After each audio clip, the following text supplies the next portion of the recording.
BJP Congress JDS ಮಧ್ಯೆ ಉರಿಗೌಡ ನಂಜೇಗೌಡ ರಾಜಕೀಯ ಕದನ ನಡೀತಾನೆ ಇದೆ. ಇದರ ಮಧ್ಯೆ ಉರಿಗೌಡ ನಂಜೇಗೌಡ ಹಿಂದೆ ಬಿದ್ದಿದ್ದಾರೆ ನಿರ್ಮಾಪಕ ಹಾಗೂ ಸಚಿವ ವೈ ಮುನಿರತ್ನ. ಉರಿಗೌಡ ನಂಜೇಗೌಡ ಟೈಟಲ್ಗಾಗಿ ಮುನಿರತ್ನ ವೃಷಭಾದ್ರಿ ಪ್ರೊಡಕ್ಷನ್ ಮೂಲಕ ಫಿಲ್ಮ್ ಚೇಂಬರ್ನಲ್ಲಿ ಮನವಿ ಸಲ್ಲಿಸಿದ್ದಾರೆ. ಸದ್ಯ ರಾಜಕಾರಣದಲ್ಲಿ ಸಖತ್ ಚರ್ಚೆಯಾಗ್ತಿರುವ ಉರಿಗೌಡ ನಂಜೇಗೌಡ ಹೆಸರೇ ಸಿನಿಮಾ ಯಾವಾಗ ಶುರುವಾಗುತ್ತೆ ಅನ್ನೋದೇ ಸದ್ಯಕ್ಕಿರುವ ಕುತೂಹಲ. ರಾಹುಲ್ ಗಾಂಧಿ ಅದಾನಿ ಪ್ರಧಾನಿ ಗೆಳೆತನ ಮತ್ತು ಹಗರಣದ ಬಗ್ಗೆ ಪಟ್ಟು ಸಡಿಲಿಸುತ್ತಿಲ್ಲ. ಬಿಜೆಪಿಯವರು ವಾಗ್ದಾಳಿ ಬಿಡ್ತಿಲ್ಲ.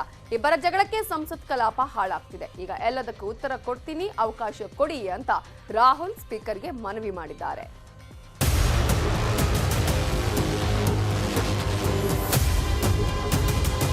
ರಾಹುಲ್ ಗಾಂಧಿ ಖರ್ಗೆ ನೇತೃತ್ವದ ಕಾಂಗ್ರೆಸ್ ಅದಾನಿ ಹಗರಣದ ತನಿಖೆಗೆ ಪಟ್ಟು ಹಿಡಿದಿದೆ. ಜೆಪಿಸಿ ರಚಿಸಿ ಅಂತಿದೆ. ಇನ್ನೊಂದು ಕಡೆ ಲಂಡನ್ನಲ್ಲಿ ಭಾರತದ ಪ್ರಜಾಪ್ರಭುತ್ವಕ್ಕೆ ಅಗೌರವ ತೋರಿಸಿದ್ದೀರಾ, ಕ್ಷಮೆ ಕೇಳಿ ಅಂತ ಬಿಜೆಪಿ ಹಾಡಿದ್ದನ್ನೇ ಹಾಡ್ತಿದೆ. ಆದರೆ ರಾಹುಲ್ ಗಾಂಧಿ ಇವತ್ತು ಹೊಸ ರಾಗ ತೆಗೆದಿದ್ದಾರೆ. ಸಂಸತ್ನಲ್ಲಿ ಮಾತಾಡ್ತೀನಿ, ಅವಕಾಶ ಕೊಡಿ. तो आज सुबह मैं पार्लियामेंट गया और मैंने स्पीकर से कहा कि मैं पार्लियामेंट में बोलना चाहता हूं, अपनी बात रखना चाहता हूं. सरकार के शायद चार मंत्रियों ने मेरे ऊपर आरोप लगाया है, हाउस में आरोप लगाया है. तो मेरा हक है कि मुझे पार्लियामेंट हाउस में अपनी बात रखनी देनी चाहिए.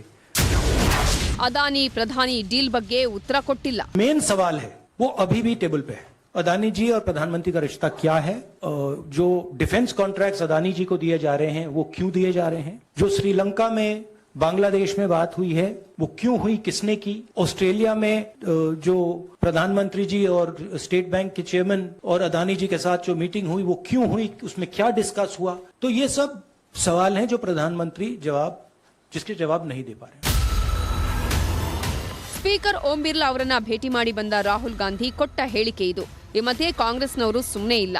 ಅದಾನಿ ಹಗರಣದ ವಿರುದ್ಧ ತನಿಖೆಗೆ ಜೆಪಿಸಿ ರಚಿಸಿ ಅಂತ ಸಂಸದೆದುರು ಖರ್ಗೆ ನೇತೃತ್ವದಲ್ಲಿ ಎಡರಂಗದ ಬಹುತೇಕ ನಾಯಕರು ಬ್ಯಾನರ್ ಹಿಡಿದು ಪ್ರತಿಭಟನೆ ಮಾಡಿದ್ರು.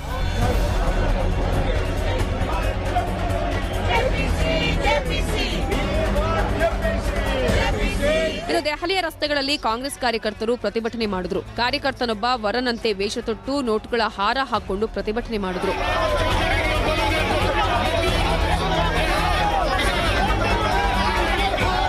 ಅದಾನಿ ಸಮೂಹ ಕಂಪನಿ ನಡೆಸಿದೆ ಎನ್ನಲಾದ ಹಗರಣದ ವಿರುದ್ಧ 16 ವಿರೋಧ ಪಕ್ಷಗಳ ಸಂಸದರು ಜಾರಿ ನಿರ್ದೇಶನಾಲಯಕ್ಕೆ ಇಮೇಲ್ ಮೂಲಕ ದೂರು ಸಲ್ಲಿಸಿದ್ದಾರೆ. ರಾಜಕೀಯ ಪ್ರೇರಿತ ಮೊಕದ್ದಮೆಗಳನ್ನು ಹುರುಪಿನಿಂದ ಕೈಗೆತ್ತಿಕೊಳ್ಳುವ ಇಡಿಯು ಅದಾನಿ ಹಗರಣ ವಿಚಾರದಲ್ಲಿ ತನ್ನ ಕರ್ತವ್ಯದಿಂದ ನುಣುಚಿಕೊಳ್ಳುವಂತಿಲ್ಲ ಎಂದು ಪತ್ರದಲ್ಲಿ ಹೇಳಲಾಗಿದೆ.